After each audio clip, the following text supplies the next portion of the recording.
Donnie, with all the emission laws that were happening near the end of 2007, how did that lead you to not liking these newer engines and all the newer technologies that are here with us today? Well, my main thing was when they put what they called EGR, exhaust gas recirculation, and there's a valve here in the exhaust that flips it back, recirculates it through an EGR cooler, which cools the gases, and then they end up coming back into your intake of your truck.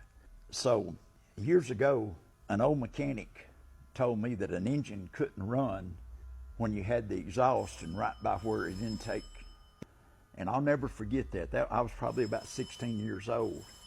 And we had an old 238 Detroit that was in the shop, and it had eat the blower system up on it because the exhaust pipe out and the intake went right up by the exhaust, so the exhaust was going right into the intake. Old mechanic told me you can't run an engine putting the exhaust right back into it. So here we are now. This is the intake. That's carbon.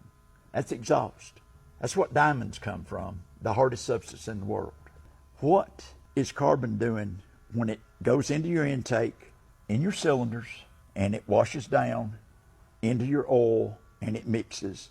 And then the manufacturers on top of this, now of course the government made them do all these things, but on top of this, then they come up with saying you can do a 25,000, a 35,000, a 50,000. I think they're up now to 65,000 mile oil change. And my answer to that is oil doesn't wear out. I agree with them. Your oil lubricates your engine. When it lubricates the engine, it's moving this carbon all through your engine again. And my best way to compare this is you go to the beach, put your swim trunks on, go out there and get in the water, have a good time, come back, lay down on the beach, and get all that sand in places it don't need to be. And then don't take them swimming trunks off. You just wear them the rest of the time while you're down there till you get back home about a week later on your vacation, and tell me whether those swimming trunks or your skin wore out. That sand's going to irritate you, and you're going to be going to the drugstore looking for some Mexana heat powder, some talcum powder somewhere or another to lubricate the things that's done got there.